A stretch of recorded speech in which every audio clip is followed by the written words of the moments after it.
اللہ مالک الملک کی حمد و ثنا نبی صلی اللہ علیہ وسلم کی ذات اقدس پہ درود و سلام کے بعد گزشتہ جمعہ یعنی 2 محرم کا اس میں بطور یاد دہانی کے اختصار کے ساتھ چند باتیں جو بیان ہوئی تھیں تاکہ ہم بات کو آگے چلائیں۔ ایک تو آپ کے سامنے یہ عرض کی گئی تھی، یہ بات رکھی گئی تھی کہ حرمت والے مہینے اللہ نے 4 بنائے اور حرمت والے مہینوں کے بارے میں اللہ نے فرمایا ہے کہ ان میں اپنے آپ پہ ظلم نہ کرو، اور ان 4 حرمت والے مہینوں کی اہمیت وہ لوگ بھی عرب کے جو جاہل تھے، مشرک بھی تھے، لیکن ان کے اندر جو دینی اقدار موجود تھیں ان میں ایک یہ چیز موجود تھی بڑے اچھے طریقے کے ساتھ کہ وہ ان 4 مہینوں کا جب یہ مہینے یہ چاند طلوع ہوتے ان مہینوں کے تو وہ ان کے احترام میں مکمل طور پہ اپنے آپ کو ذہنی طور پہ عملی طور پہ تیار کر لیا کرتے تھے، لڑائی روک دیا کرتے تھے، تیر تلواریں رکھ دیا کرتے تھے کہ یہ حرمت والے مہینے ہیں اور ان پہ کسی پہ ظلماً ہاتھ نہیں اٹھانا، نہ زبانی کسی کو تکلیف دینی ہے۔ تو ہم مسلمان ہیں، جب ہمیں اللہ نے کہا ان مہینوں میں اپنے آپ پہ ظلم نہ کرو تو ہم زیادہ اس چیز کے پابند ہیں، ہمیں پابندی کرنی چاہیے۔ لیکن افسوس کا مقام یہ ہے، جس طرح میں نے پہلے بھی کہا تھا کہ ہمیں تو میں نے پچھلے جمعے بڑے ڈیٹیل کے ساتھ ان مہینوں کے نام بتائے تھے، لیکن معاف کیجئے گا کہ اگر اب پوچھوں تو آپ میں سے آدھے نہیں بتا سکیں گے کہ وہ حرمت والے مہینے کون سے ہیں۔ سکھانے والے سکھاتے ہیں، بعض اوقات یہ بھی کہا جاتا ہے، یہ میں ضمناً کہہ دوں آپ کو بات، اللہ کے نبی کے منبر پہ ایک امانت سمجھتے ہوئے اللہ کا دین پہنچایا جاتا ہے۔ آپ لوگ سنی انسنی کر کے جب اوروں سے سنتے ہیں مولوی یہ مسئلہ نہیں کرتے تو آپ کہتے ہیں ہاں واقعی مولوی یہ مسئلہ نہیں کرتے، جبکہ جمعہ میں آپ کو سب کچھ بتا دیا جا چکا ہوتا ہے، آپ کہتے ہیں ہاں مولوی نہیں کرتے۔ اس کا طریقہ یہی ہے کہ آپ کو لکھ کے دے دیا جایا کرے کہ یار یہ رکھ لو امانت کے طور پہ، کبھی دیکھ لینا کہ ہم نے کیا بیان کیا۔ تو میرے بھائیوں توجہ سے سنا کریں، سیکھنے کے لیے اگر آتے ہیں تو سیکھ کے جایا کریں، اور اگر اللہ اور اللہ کے رسول کی بات کو پہنچانے میں ہماری نیتوں میں کوئی فطور ہے تو ہم اللہ کے ہم جواب دیں، اس سے بڑی خیانت اور کوئی نہیں ہو سکتی۔ تو جہاں تک بات ہے کہ میں نے بات یہاں تک پہنچائی تھی کہ محرم کا مہینہ جو ہے یہ ان 4 حرمت والے مہینوں میں سے ہے، لیکن اس کا ان کی نسبت بھی بہت زیادہ احترام ہے، اور اس کی وجہ یہ ہے، صحیح مسلم کی روایت ہے، نبی علیہ السلام نے فرمایا کہ رمضان المبارک کے فرضی روزوں کے بعد افضل ترین روزے جو نفلی ہیں کسی مہینے کے وہ اللہ کے مہینے کے روزے ہیں، اور وہ اللہ کا مہینہ کون سا ہے؟ محرم ہے۔ تو یہ بات واضح ہو گئی، بڑی واضح طریقے سے ہمارے ذہن میں ہمیں یہ سبق مل گیا کہ یہ محرم کا مہینہ، اس میں مسنون اور محبوب اعمال سب سے زیادہ کون سے ہیں؟ روزے ہیں، جتنے زیادہ رکھ سکیں۔ لیکن اس میں پھر میں نے بتایا تھا کہ جو 10ویں محرم کا روزہ ہے اس کی تو خاص اہمیت ہے۔ آج بات ہم نے یہاں سے شروع کرنی ہے، لیکن اس سے پہلے میں نے یہ بات بھی کی تھی کہ ہماری اس مہینے کے ساتھ تاریخی کیا نسبت ہے، اس کو اختصار کے ساتھ توجہ کے ساتھ ذرا سماعت فرمائیے کہ ہمارا کیلنڈر، ہمارے سال، ہمارے مہینے، ہماری تاریخیں یہ کون سی ہیں؟ بحیثیت مسلمان ہونے کے ہم کس کیلنڈر کو فالو کرنے کے پابند ہیں، اور ہم کہاں تک اس کو فالو کرتے ہیں، یا ہمیں یہ پتہ ہے کہ یہ کب شروع ہوا، کیسے شروع ہوا، کس کی رائے سے شروع ہوا؟ یہ میں آج آپ کے سامنے ایک تو اختصار کے ساتھ رکھنا چاہتا ہوں۔ صحیح بخاری میں امام بخاری رحمۃ اللہ علیہ نے جہاں صحابہ کے مناقب اور فضائل بیان فرمائے ہیں کتاب المغازی سے پہلے، وہاں انہوں نے ایک باب قائم کیا ہے من این ارخ التاریخ، کہ صحابہ کرام کی بابرکت جماعت نے، خلفائے راشدین نے اپنی تاریخ کو کہاں سے شروع کیا، اپنے کیلنڈر کو کہاں سے شروع کیا، کیونکہ اس سے پہلے یہ نہیں تھا کہ ہمارا سال اس مہینے سے شروع ہوتا ہے، اس طرح نہیں تھا۔ عرب میں یہ ہوتا تھا جب بھی کوئی بڑا واقعہ پیش آتا تو لوگ پھر اس کا حوالہ دیا کرتے تھے کہ یہ اس سال ہوا، پھر یا اس سال، اس واقعے کے 1 سال بعد یہ واقعہ ہوا، اس واقعے کے 2 سال بعد یہ واقعہ ہوا، اس طرح بے شمار مثالیں ہیں۔ ان کے اندر باقاعدہ کوئی سال کے یا کیلنڈر کی کوئی تعیین نہیں تھی۔ ابو موسیٰ اشعری رضی اللہ عنہ یمن کے گورنر تھے، جن کو اللہ کے نبی علیہ السلام نے اپنی زندگی میں گورنری پہ مامور کیا تھا۔ تو انہوں نے ایک چیک جس میں رقم کی ادائیگی تھی اور شعبان کا مہینہ لکھا ہوا تھا کہ یہ شعبان کے مہینے میں فلاں فریق کو ادا کی جائے گی۔ امیر المومنین حضرت عمر کو یہ چیک جب پہنچا، شعبان کا مہینہ تو لکھا ہوا ہے، سال نہیں لکھا ہوا۔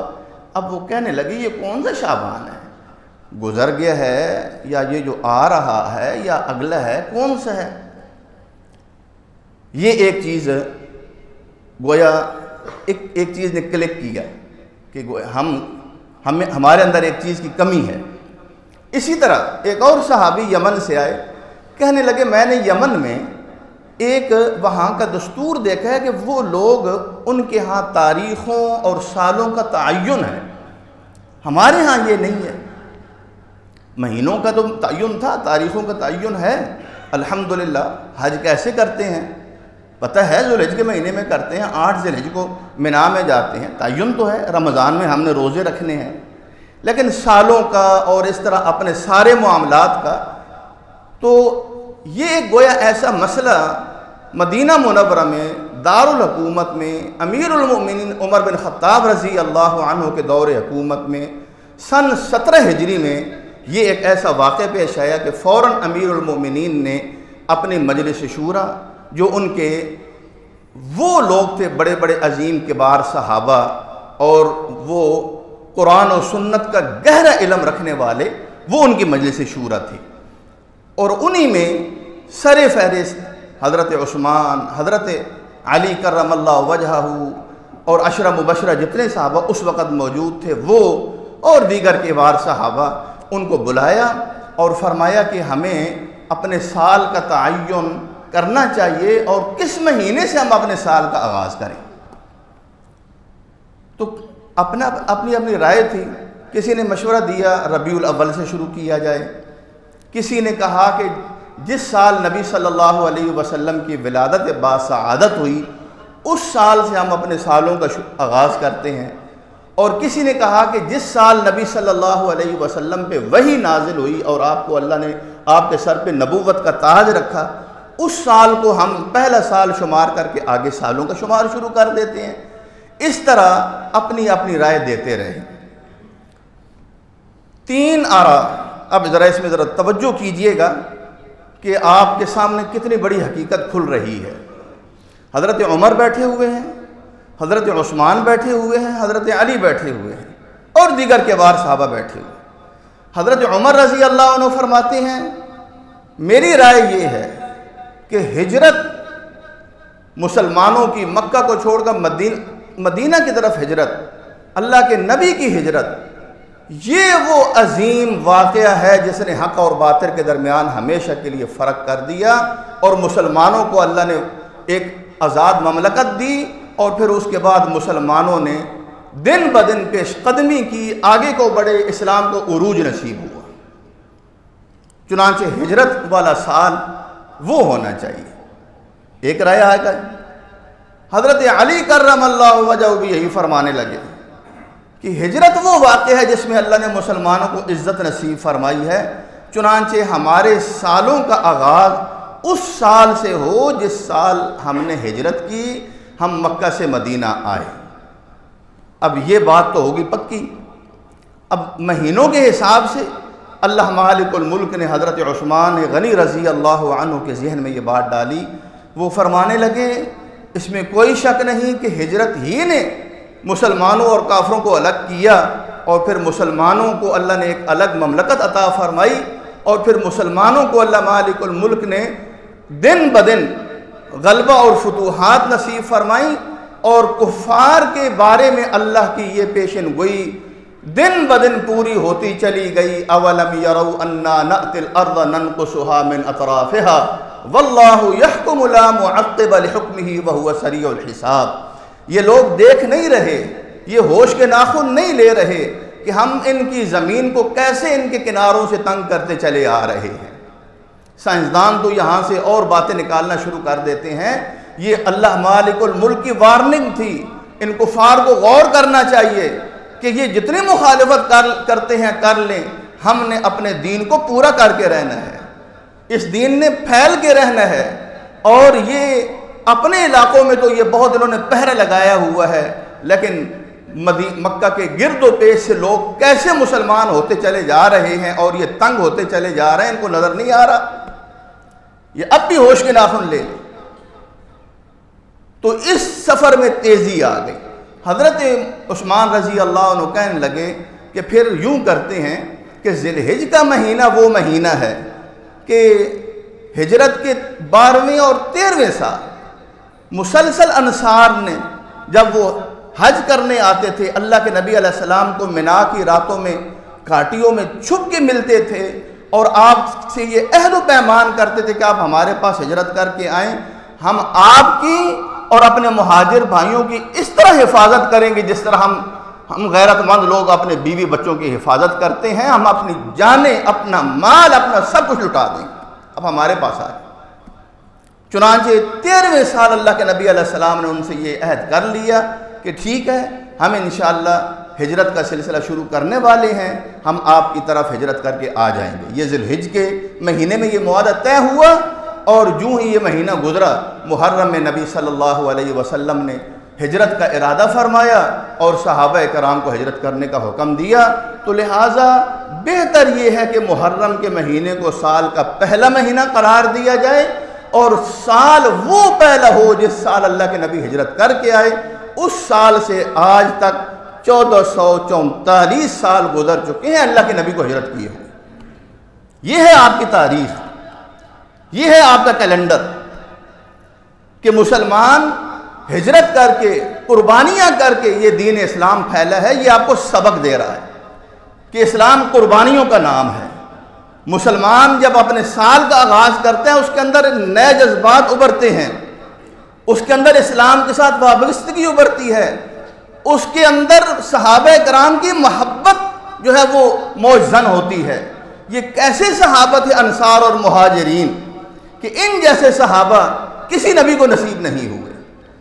اللہ مالک الملک نے جب ان صحابہ کی تعریف کی، مہاجرین کی الگ الفاظ میں تعریف کی، انصار کی الگ الفاظ میں تعریف کی، اور یہ وہ ہجرت کا واقعہ ہے جس کے بارے میں فرمایا کہ یہ فقراء مہاجرین یہ اللہ کا صرف فضل اور اس کی رضا تلاش کرنے کے لیے انہوں نے سب کچھ تج کر دیا، قربان کر دیا، اور بے سر و سامان اپنے عزیزوں کو بھی چھوڑ کے صرف اپنے اسلام کو گلے سے لگاتے ہوئے اور اللہ اور اس کے رسول کی محبت کو اپنے دل میں رکھ کے انہوں نے سب کچھ قربان کر کے یہ مدینہ پہنچ گئے. یہ ہجرت تھی، یہ ایک جذبہ تھا. فرمایا اولئک هم الصادقون، یہ سچے لوگ ہیں، یہ سچے لوگ ہیں، یہ جھوٹے نہیں ہیں، یہ مومن ہیں، یہ منافق نہیں ہیں، یہ قربانیاں دینے والے ہیں، یہ دغاباز نہیں ہیں. قرآن کو تو پڑھ کے دیکھو کہ محرم سبق کیا دے رہا ہے تمہیں. پھر فرمایا والذین تبوؤا الدار والایمان من قبلہم، اللہ کہتے ہیں میری رحمتیں ہوں ان خوش نصیب انصار کے اوپر جنہوں نے مہاجروں کے آنے سے پہلے اپنے گھروں کو اسلام اور مسلمانوں کے لیے کھول دیا تھا. ایثار کی قربانیاں، ایثار کی ایسی مثالیں انہوں نے قائم کی کہ دنیا وہ مثالیں پیش کرنے سے قاصر ہے. فرمایا ان کے دلوں میں کوئی میل نہیں، کوئی حسد نہیں، کوئی کینہ نہیں، یہ میں رب گواہی دیتا ہوں اولئک هم المفلحون، یہ کامیاب ہونے والے ہیں. یہ ہے محرم کا مہینہ، یہاں سے ہمارے سال کا آغاز ہوتا ہے، ان جذبات کے ساتھ ہوتا ہے میرے بھائیوں۔ یہ تاریخ ہے ہماری۔ اللہ کے نبی علیہ السلام کی ہجرت کو ذہن میں رکھیے، وہ مکہ سے رات کی تاریکی میں نکلنے کو تو ذرا ذہن میں رکھیے۔ وہ جب آپ کے گھر کے ارد گرد 100 ننگی تلواریں سونتی ہوئی تھیں قریشی نوجوانوں نے اللہ کے نبی کی ایک گردن کو نعوذ باللہ کاٹنے کے لیے، ذرا اس کو تو ذہن میں رکھیے کہ اللہ مالک الملک نے کس طرح اپنی حفاظت میں اپنے نبی کو نکالا اور ان کی صحبت کے لیے کس کو پسند کیا۔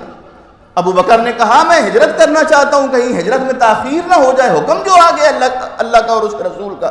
فرمایا ابو بکر تم نے انتظار کرنا ہے، شاید اللہ تمہیں کوئی ساتھی دے دے۔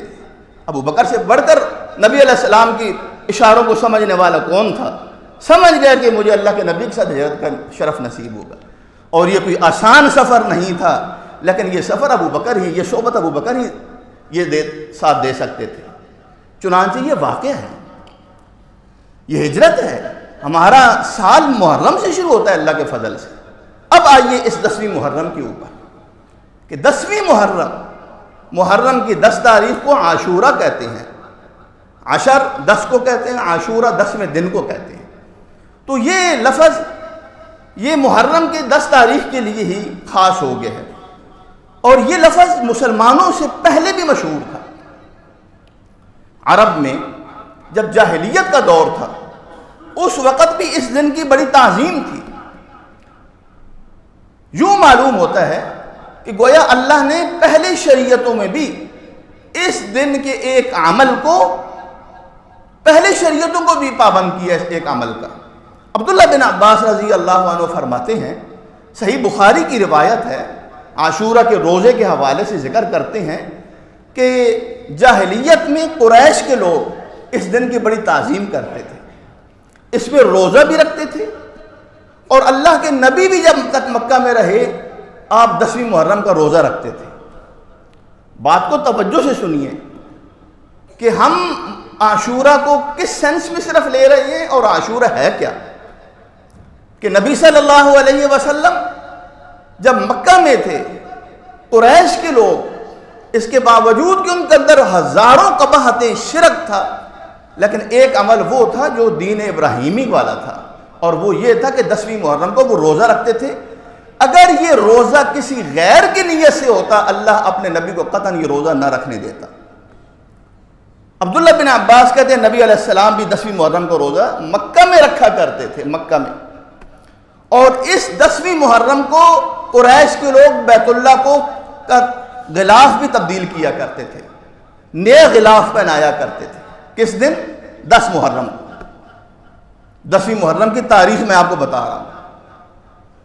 نبی صلی اللہ علیہ وسلم مکہ میں جب تک رہے 10ویں محرم کا روزہ رکھتے رہے، اور قریش بھی رکھتے تھے، اور اسی 10ویں محرم کو بیت اللہ کو نیا غلاف پہنایا جاتا تھا۔ سال کے بعد جب اللہ کے نبی مدینہ منورہ تشریف لائے، یہاں بھی آپ نے 10ویں محرم کا لوگوں کو حکم دیا روزہ رکھنے کا۔ آپ ربیع الاول میں آئے، یہ مہینے گزرے، ذی الحجہ کا مہینہ گزرا، محرم آیا، تو آپ نے صحابہ کو حکم دیا کہ 10ویں محرم کو روزہ رکھو۔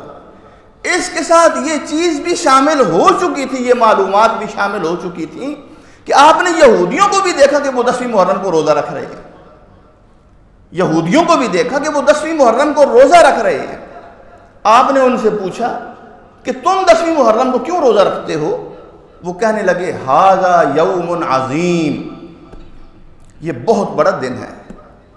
ایک روایت میں ھذا یوم صالح، یہ بڑا بابرکت دن ہے، یہ بڑا بابرکت اور بڑی عظمت والا دن ہے۔ اللہ مالک الملک کی رحمت جوش میں آئی، اور وہ بنی اسرائیل جو صدیوں سے فرعون اور اس کی قوم کی غلامی میں ذلیل و رسوا ہو کے پس رہے تھے، جن کی نجات کا ظاہری طور پہ کوئی امکان نہیں تھا، اللہ مالک الملک نے حضرت موسیٰ علیہ السلام کو جب اتمام حجت ہو گئی، جب اتنے سال گزر گئے کہ تبلیغ ہو گئی، فرعون نہ مانا، قوم نے انکار کر دیا، اتمام حجت ہو گئی، تو اللہ نے کہا کہ اپنی قوم کو راتوں رات لے کے نکل جائیے۔ یہ سفر شروع ہو گیا رات کو، جب فرعون کو اطلاع ہوئی اس نے اپنے لاؤ لشکر کو جمع کیا اور اس قوم کا پیچھا کیا کہ ان کو پکڑ کے ہم ذلیل و رسوا کر کے بیڑیوں میں جکڑ کے لے کے آئیں گے۔ اب یہ سفر کرتے کرتے انہوں نے جانا تھا سیدھا صحرا کی طرف۔ اللہ کا جو اللہ کے اسباب ہوتے ہیں وہی پھر بروئے کار آتے ہیں۔ وہ راستہ بھول گئے، سائیڈ پہ ہوئے، آگے سمندر آ گیا۔ اس کو دریائے نیل عام طور پہ راوی لکھتے ہیں، یہ بحر قلزم تھا یا بحر احمر تھا، وہ سامنے تھا۔ اب یہ یہاں رک گئے کہ دریا کیسے پار کریں، اور پیچھے سے فرعون پہنچ گیا۔ یا موسیٰ انا لمدرکون، موسیٰ ہم تو پکڑ لیے گئے، یہ آپ نے ہم پہ کیا ظلم ڈھایا؟ آپ تو وہی باتیں، آپ تو اندر سے ملے ہوئے تھے، آپ ہمارے حقیقی دشمن ہیں۔ قوم کیسے آنکھیں موڑ لیتی ہے؟ انہوں نے کہا کلا، کوئی ایسی بات نہیں جو تم کہہ رہے ہو، ان معی ربی سیہدین، میرے ساتھ میرا رب ہے، میں ایک ایک قدم اس کے حکم سے اٹھا رہا ہوں، وہ ضرور مجھے راستہ دے گا۔ قربان جائیں، ومن یتوکل علی اللہ فہو حسبہ، اللہ پہ توکل کر کے تو دیکھو اللہ کافی کیسے ہوتا ہے۔ فرعون قریب آیا جتنا اللہ کو منظور تھا۔ اللہ نے موسیٰ علیہ السلام کو کہا اب فیصلے کی گھڑی آ پہنچی ہے، اپنی لاٹھی اس سمندر میں مارو۔ لاٹھی ماری، 12 راستے بن گئے اور اللہ نے فوراً ان کو خشک کر دیا، اور اس طرح یہ قوم پار ہو گئی۔ ایک آدمی بھی وہ فرعونیوں کے ہاتھ نہیں آیا، سارے کے سارے سلامتی کے ساتھ پار ہو گئے۔ فرعون نے پیچھے سے اپنے لاؤ لشکر کو کہا تم بھی گھس جاؤ، ہم نے ان کو آگے جا کے پکڑ لینا ہے۔ جب وہ وہاں گھسے، اللہ نے اسی دریا کو حکم دیا کہ چل پڑو۔ پھر دریا کے تھپیڑے تھے، پھر دریا کی موجیں تھیں، اور پھر یہ عبرت مقام تھا کہ پورا لاؤ لشکر آنن فانن تباہ و برباد ہو گیا، صفحہ ہستی سے مٹ گیا، کہانی بن کے رہے۔ اور یہ بنی اسرائیل دیکھ رہے ہیں اپنی آنکھوں سے کہ اس لشکر کا ہم نے کوئی مقابلہ نہیں کیا، ہمیں کوئی ہاتھ نہیں اٹھانا پڑا، اللہ نے اپنی قدرت سے اپنے فضل سے اس کو غرق کیا اور ہمیں نجات دی۔ چنانچہ موسیٰ علیہ السلام نے جب اللہ کی اتنی بڑی نعمت حاصل ہوئی، 10ویں محرم کو روزہ رکھا، تو یہود کہنے لگے ہم انہی کی اقتداء میں اس دن کا ہم روزہ رکھتے چلے آ رہے ہیں۔ اب نبی صلی اللہ علیہ وسلم کے الفاظ سنیں، آپ نے فرمایا نحن احق بموسیٰ منکم، موسیٰ علیہ السلام کی طرف تمہاری نسبت یہ نام کی رہ گئی ہے، ان کی شریعت تمہیں پسند نہیں، تورات کو تم نے بگاڑ کے رکھ دیا ہے، اور تم نے اللہ کے حکموں کو مذاق کا نشانہ بنا کے رکھ دیا ہے، میں تمہاری نسبت موسیٰ کے زیادہ قریب ہوں۔ چنانچہ آپ نے کہا ہم بھی روزہ رکھیں گے۔ اگر اللہ نے موسیٰ علیہ السلام پر احسان کیا ان کی قوم پہ، اور دنیا کے ایک بہت بڑے سرکش ظالم حکمران کو تباہ و برباد کیا، عبرت کا نشان بنایا، اور اتنا وہ ظالم اور لوگوں کی اللہ کی نظر میں مبغوض تھا کہ اللہ نے کہا تیری لاش کو میں قیامت تک لوگوں کے لیے عبرت بنا کے رکھوں گا۔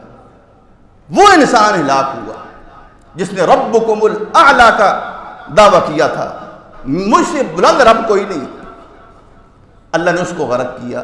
چنانچہ نبی صلی اللہ علیہ وسلم نے اس کا حکم دیا کہ روزہ رکھو۔ جب رمضان کے روزے فرض ہوئے، یہ روزہ ختم نہیں ہو گیا، اس کی فرضیت ختم ہو گئی، تاکید باقی رہی، تاکید باقی رہی کہ رکھنا ہے روزہ، رکھا کرو، ترغیب دیا کرتے تھے۔ اور صحابہ کے اندر اس روزے کا اتنا اہتمام تھا، ربیع بنت معوذ بن عفراء فرماتی ہیں کہ ہم 10ویں محرم کو بچوں کو بھی روزہ رکھوایا کرتے تھے، بچوں کو بھی روزہ رکھوایا کرتے تھے، ان کی تربیت کیا کرتے تھے۔ ہماری تربیت نہیں ہے، ہم نے کچھ اور باتیں سننا ہوتی ہیں، ہمیں ان میں بڑی ایک قسم کی لذت محسوس ہوتی ہے، اور ہمیں حقائق، وہ جو زمینی حقائق جن کو بولتے ہیں، ان سے ہماری آنکھوں پہ پردے آ جاتے ہیں۔ ہم بچوں کو بھی 10ویں محرم کو روزہ رکھوایا کرتے تھے، اور جب بچے بھوک یا پیاس سے روتے تھے ہم ان کو کھلونوں سے بہلایا کرتے تھے، کھلونے دے دیا کرتے تھے، یہ کھیلو، وہ کھلونوں میں لگ جاتے، اور اس طرح شام تک وہ بھوکے اور پیاسے رہتے، اور ہم ان کو روزہ رکھوایا کرتے۔ میں اور آپ کتنے اہتمام کرتے ہیں، میں اس کا آگے ذکر کرتا ہوں ابھی۔ تو میرے بھائیوں، یہ وہ دن ہے، مجھے امید ہے کہ آپ نے اس کی اہمیت کو سمجھ لیا ہوگا کہ 10ویں محرم کا دن کون سا دن ہے، اور یہ کہاں سے چلا آ رہا ہے۔ اور نبی صلی اللہ علیہ وسلم کے دور میں یہ دن کیسا تھا، اور صحابہ کرام اس دن کا، اور تابعین اور سلف صالحین اس کے روزے کے اہتمام کے بارے میں بھی سن لیں۔ اللہ کے نبی نے فرمایا مجھے امید ہے کہ 10ویں محرم کا جو روزہ ہے، اللہ اس کی برکت سے، جو اللہ کی رضا کے لیے یہ روزہ رکھے گا، اللہ اس کی برکت سے ایک گزرے ہوئے سال کے میری امت کے گناہ معاف فرمائیں گے، جو بھی روزہ رکھے۔ اس کے مقابلے میں آپ نے سنا عرفہ کے بارے میں، 9 ذی الحجہ کے بارے میں فرمایا جو اس کا روزہ رکھے گا مجھے اللہ تعالیٰ اس کے 2 سال کے گناہ معاف فرمائیں گے، اور اس کے بارے میں فرمایا 1 سال کے گناہ معاف فرمائیں گے۔ یہاں بھی بڑا سبق پنہا ہے، یہاں بھی بہت بڑا ہمارے لیے سبق ہے کہ عرفہ کا دن، 9 ذی الحجہ کا دن، یہ نبی صلی اللہ علیہ وسلم کا دن ہے، یہ ہماری امت کا، اس امت کا دن ہے، یہ حج کی ادائیگی کا دن ہے، یہ وہ دن ہے جو ہمیں اللہ نے دیے ہیں، اور اس امت کو اللہ نے پہلی امتوں میں فضیلت بخشی ہے۔ اس کا روزہ رکھو کہ 2 سال کے اللہ گناہ معاف فرمائیں گے، اور یہ دن، یہ موسیٰ علیہ السلام کی شریعت کا دن ہے، ہم ان کی شریعت کو ہمارے نبی نے فالو کیا اور اس دن کے روزے کو مستحب قرار دیا، تو اس کے مقابلے میں اس کا ثواب آدھا رکھا گیا، 1 سال کے گناہ معاف ہوتے ہیں۔ دین اسلام کے اوپر فخر کیجئے، اپنے مسلمان ہونے کے اوپر اللہ کا شکر ادا کیجئے، جو دین آپ کو رب نے دیا ہے، عمل بہت تھوڑے ہیں، اجر بہت زیادہ ہے، اس کو حقیر نہ سمجھیے، اور قیامت کے دن پھر اپنے ایک ایک لمحے پہ ہم روئیں گے جو ہم نے ضائع کیے ہوں گے، وہ حسرت کا دن ہوگا، اور اللہ ہمیں اس کی حسرتوں سے محفوظ رکھے۔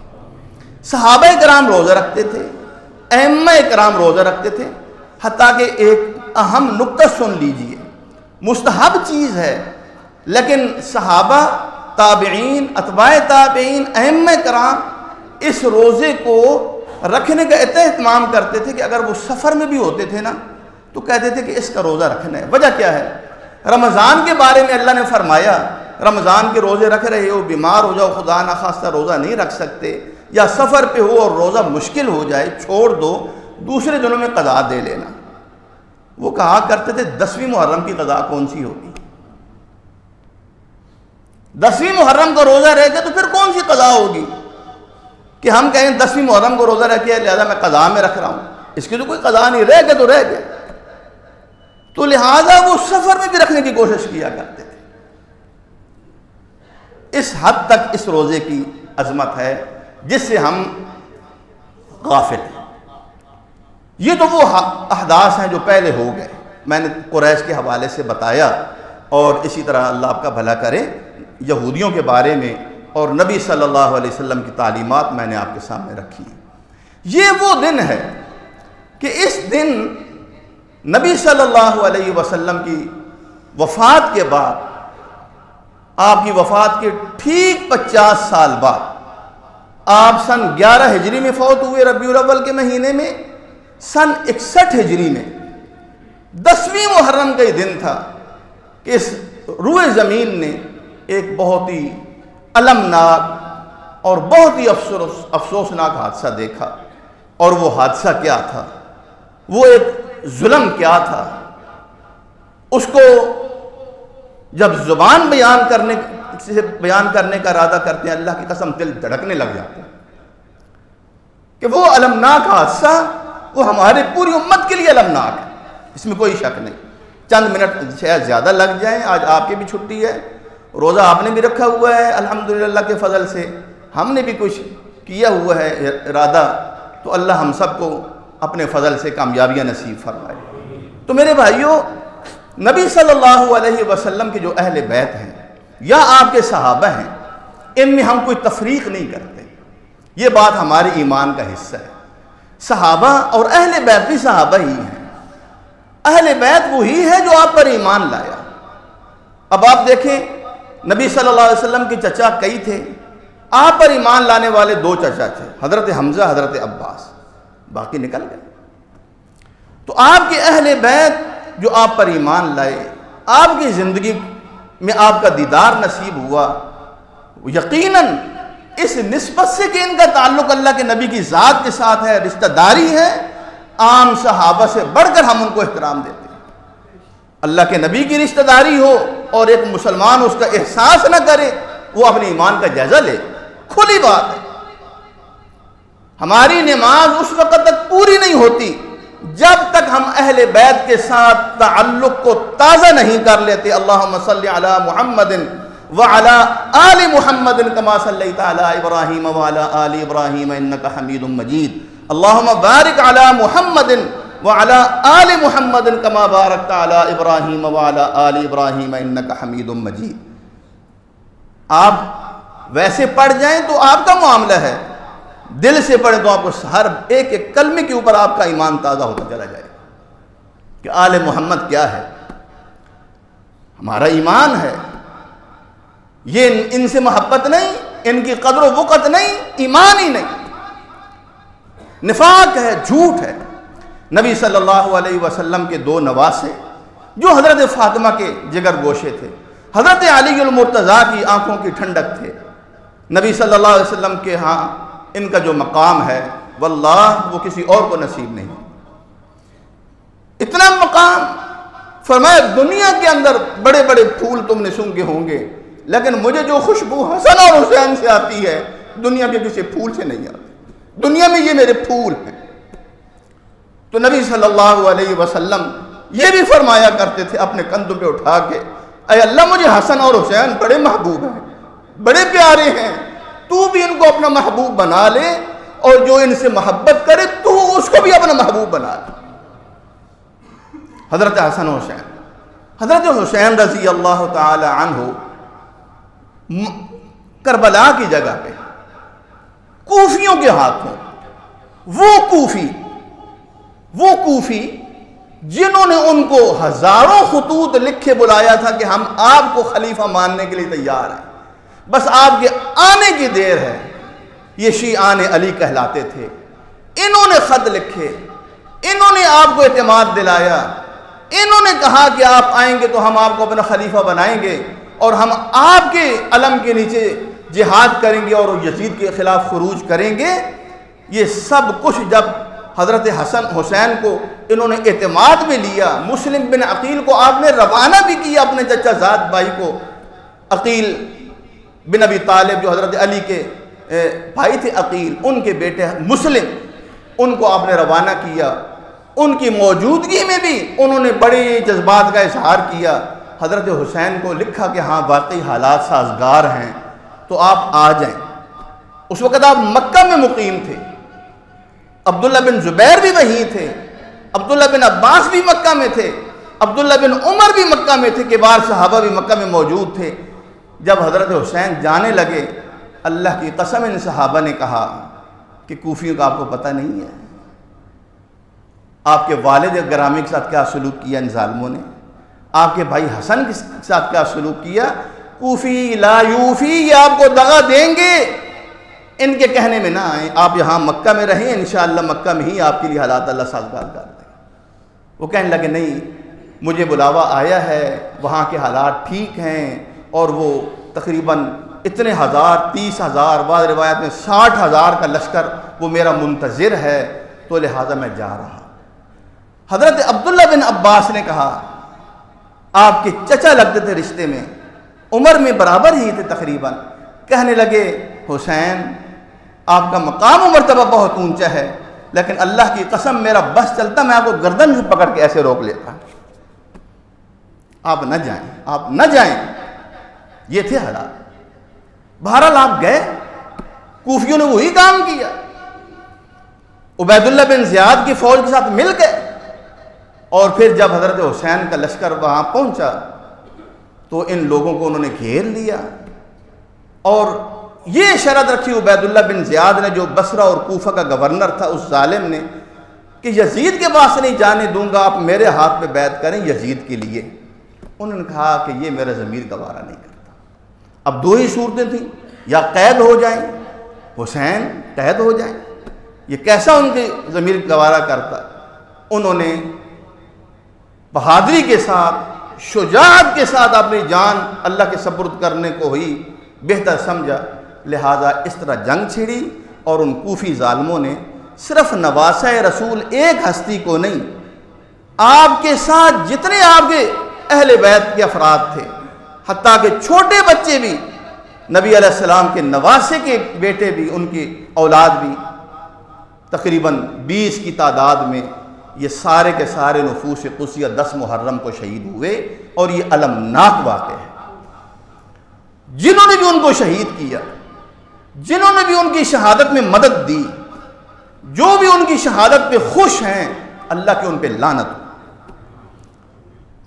نواسہ رسول کو اور ان لوگوں کو ظلماً شہید کر دینا، لیکن میرے بھائیوں یاد رکھو وہ تو ہوئے شہید، اور ہم پوری امت جب یہ دن آتا ہے واقعی حضرت حسین کی شہادت کا ذہن میں ضرور خیال آتا ہے اور دل گرفتہ ہو جاتے ہیں ہم لوگ، لیکن اس کے علاوہ اس سے آگے کی تعلیمات کیا ہیں، اس سے آگے کے عمل کیا ہیں، دین کیا کہتا ہے، نواسہ رسول کے نانا کیا کہتے ہیں، نواسہ رسول کے والد کی کیا تعلیمات ہیں، ائمہ معصومین ہیں جو ان کے ہاں، انہوں نے اس واقعے کو کس نظر سے دیکھا اور پھر اس کے اوپر رد عمل کا کیا بتایا اپنے ماننے والوں کو۔ ان حقائق کے اوپر تو ذرا غور فرما لیجئے۔ حضرت علی کرم اللہ وجہہ حضرت حسین سے افضل ہیں کہ نہیں ہیں؟ بتائیں، ہیں کہ نہیں؟ حضرت علی جو والد ہیں آپ کے، عشرہ مبشرہ میں سے ہیں، خلیفہ راشد ہیں، امیر المؤمنین ہیں، افضل ہیں یا حسین افضل ہیں؟ حضرت علی افضل ہیں۔ شیعہ کے ہاں بھی پہلے امام کون ہیں؟ حضرت علی۔ دوسرے کون ہیں؟ حضرت حسن۔ تیسرے کون ہیں؟ حضرت حسین۔ چوتھے کون ہیں؟ حضرت علی جو زین العابدین ہیں۔ پانچویں کون ہیں؟ امام باقر۔ چھٹے کون ہیں؟ امام جعفر، جن کے آگے فقہ جعفریہ شروع ہوئی۔ تو حضرت علی شہید ہوئے کہ نہیں ہوئے؟ کب شہید ہوئے؟ کہاں ہوئے؟ بتائیں۔ کوفہ میں شہید ہوئے، ابن ملجم کے ہاتھوں شہید ہوئے، صبح کی نماز کے وقت شہید ہوئے، رمضان کی 17 تاریخ تھی، ہجرت کا 40واں سال تھا۔ حضرت حسن حسین کے سر سے باپ کا سایہ اٹھ گیا، بتائیں ماتم کیا؟ 17 رمضان کو یوم ماتم منایا ہو۔ حضرت حسن نے، حضرت حسین نے، اہل بیت نے ماتم کیے؟ نہیں کیے۔ عقیدت نہیں تھی، محبت نہیں تھی، ایسا ہی تھا؟ ایسا نہیں تھا، تعلیمات نہیں تھی۔ حضرت حمزہ شہید ہوئے، حضرت عثمان کی شہادت کا آپ کو احساس ہے؟ مدینہ منورہ ہو، خلیفہ راشد ہو، اور 30 لاکھ سے زیادہ 1000 مربع میٹر کا وہ مطلق العلان امیر ہو، فوجیں اس کے اشاروں کے منتظر ہوں، باغیوں نے گھیرا ہوا ہے، اپنے محل کے اندر ہیں، روزے کی حالت میں ہے، ذی الحجہ کا مہینہ ہے، قرآن کی تلاوت کر رہے ہیں، یہی باغی سبائی فرقہ انہوں نے حضرت عثمان کے گھر کا محاصرہ کیا، مسجد نبوی میں نماز پڑھنے سے روکا، پانی نہیں لانے دیا گیا، پیاس، وہ اس کا بھی تصور کریں، وہ بیر رومہ جو خرید کے یہودی سے پورے مدینہ والوں کے لیے جاری کر دیا، آج اس بیر رومہ کا پانی عثمان کے لیے حرام ہے۔ کبھی اس پیاس کا بھی آپ نے تصور کیا؟ قرآن پڑھ رہے ہیں، لوگ کہہ رہے ہیں ہمیں حکم دیجئے، ہم ان بلوائیوں کو قتل کر دیں گے، فرمایا اللہ کے نبی کے شہر میں میرے تحفظ کے لیے خون کا ایک قطرہ بہانا بھی میں اس کو پسند نہیں کرتا، میں شہید ہو جاؤں گا، میں کسی مسلمان کا خون نہیں بہنے دوں گا۔ شہید ہوئے کہ نہیں ہوئے؟ بیوی کی انگلیاں کٹی کہ نہیں کٹی؟ وہ ظلم مسلمانوں نے ماتم کیا، آپ ماتم کرتے ہیں، اس دن آپ سبیلے لگاتے ہیں۔ حضرت عثمان کی شہادت کے جنازے میں لوگوں کو ان ظالموں نے شریک نہیں ہونے دیا، رات کی تاریکی میں ان کو دفنایا گیا۔ کبھی اس ظلم کے اوپر بھی غور کیا؟ تاریخ کا مظلوم ترین ایک امیر حکمران شہید کون ہوا ہے بتائیں، جس کا کوئی مسلمان جس کا باغی نہیں تھا، اور سارے اس کے مطیع و فرمانبردار تھے، اللہ کے نبی کا دوہرا داماد تھا، ذو النورین تھا، اس کی شہادت بھی مظلومانہ ہوئی ہے کہ نہیں ہوئی؟ پیاسی ہوئی ہے کہ نہیں ہوئی؟ روزے کی حالت میں ہوئی ہے کہ نہیں ہوئی؟ قرآن سامنے کھلا ہوا تھا کہ نہیں کھلا ہوا تھا؟ تو میرے بھائیوں یہ اسلام کا مزاج نہیں ہے، تو پھر شہیدوں پہ ماتم کیا بھی نہیں جاتا۔ وَلَا تَقُولُوا لِمَنْ يُقْتَلُ فِي سَبِيلِ اللَّهِ أَمْوَاتٌ۔ آپ نے فرمایا جبریل میرے پاس آئے، جبریل میرے پاس آئے، بلکہ فرمایا ایک فرشتہ میرے پاس آیا جو اس سے پہلے نہیں آیا، وہ مجھے صرف یہ خوشخبری سنانے آیا ہے کہ اے محمد آپ کو بھی خوشخبری سنانے آیا ہوں اور آپ کے ذریعے پوری امت کو بتانے آیا ہوں اللہ کا پیغام کہ آپ کے نواسے حسن حسین یہ جنتی نوجوانوں کے سردار ہیں۔ اللہ کو یہ پسند تھا کہ میرا یہ بندہ، میرے نبی کا جگر گوشہ، میرے نبی کا یہ پھول، یہ مظلومانہ شہید ہو کہ میرے پاس آئے تاکہ میں اس کو بلند درجے عطا کروں۔ تو میرے بھائیوں، ہمیں ان کی شہادت پہ جس طرح تمام شہداء پہ ایک قسم کا غم ہوتا ہے، ایک دکھ ہوتا ہے، یقیناً ہمارا اس سے ڈبل دکھ ہے، لیکن اس دن کے کوئی عمل نہ امت مسلمہ نے کیے اور نہ ان بھائیوں کی فقہ کے اندر ہے، نہ ان کے ائمہ نے کیے۔ اگر امام حسین کا ماتم ہوتا، حضرت زین العابدین علی جو ان کے بیٹے تھے مدینہ منورہ میں آئے، وہ چوتھے امام بنتے ہیں، وہ کرتے ماتم محرم کے اس عشرے میں 10 محرم کو، پھر جو ان کے بیٹے تھے محمد باقر وہ کرتے، پھر جو ان کے بیٹے تھے امام جعفر صادق وہ کرتے۔ کسی نے یہ تعلیمات ان کی فقہ میں نہیں ہیں، ان کے دین میں نہیں ہیں، لیکن خدا را اپنے کارناموں پہ، اپنے رویوں پہ، اپنی تاریخ پہ ذرا تحقیق کے ساتھ چل کے اپنا مشن آگے پھیلائیں۔ اقول قولی ھذا واستغفر